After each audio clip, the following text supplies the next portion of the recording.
আসসালামু আলাইকুম। আপনারা সবাই কেমন আছেন? আশা করি ভালো আছেন। আমি আলহামদুলিল্লাহ ভালো আছি। আজকে আপনাদের 1 কেজি দুধ দিয়ে 1 পাতিল দই বানিয়ে দেখাবো। আমি 70 টাকার দুধ দিয়ে কিভাবে 300 টাকার দই বানালাম সেটা আপনাদের সাথে শেয়ার করব আজকে। আমার ভিডিওটি যে যেখান থেকে দেখতেছেন দেখার শুরুতে একটি লাইক দিয়ে দেখা শুরু করবেন, আর ভিডিওটি ভালো লাগলে অবশ্যই চ্যানেলটি সাবস্ক্রাইব করে দিবেন। দইটা বানানোর জন্য প্রথমে আমি চুলায় একটি কড়াই বসিয়ে দিয়েছি, 1/4 কাপ চিনি দিয়ে দিলাম। এবার অনবরত নাড়তে থাকবো যে পর্যন্ত চিনিটা লাল হয়ে না আসে।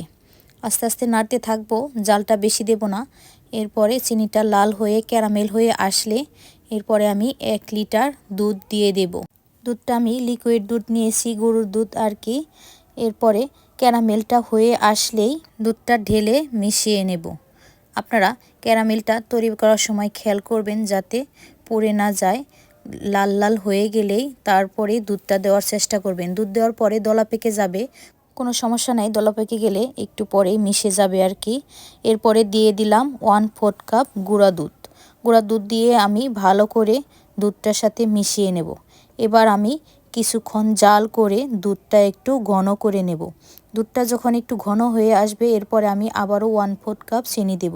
এর আগে 1/4 কাপ চিনি দিয়েছিলাম, এখানে আবারও দিতেছি, আপনারা আপনাদের মিষ্টি অনুযায়ী দিয়ে দেবেন।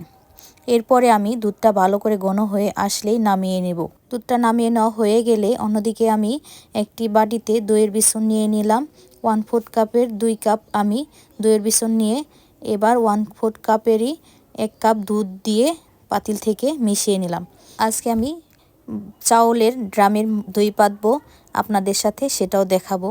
আমি একটি মাটির হাঁড়ি নিয়েছি, মাটির হাঁড়িতেই দইটা পাতবো। এবার আমি দুধটা একটু হালকা ঠান্ডা হয়ে আসলে কুসুম গরম অবস্থায় বিচুনটা দিয়ে মিশিয়ে নেব।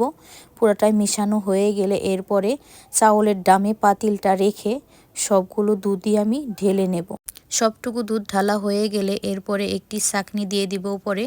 এরপরে ড্রামের ঢাকনা দিয়ে ঢেকে রেখে দেব 4-5 ঘন্টার মতো। 4-5 ঘন্টা পর এসে খুলে দেখলাম, দেখুন আমার দুধটা অলরেডি জমে গেছে, সেট হয়ে গেছে আর কি। অনেক সুন্দর হয়েছে, দইটা অনেক ঘন হয়েছে। দেখেন, আপনারা কম্বল দিয়ে বা তৈলা দিয়ে পেঁচানো ঝামেলা ভাত দিয়ে আপনারা ডামে একবার হলেও পেতে দেখবেন, কোনো কিছুই লাগে না, শুধু বসিয়ে দিয়ে ডামের ঢাকনাটা দিলেই হয়ে যায়।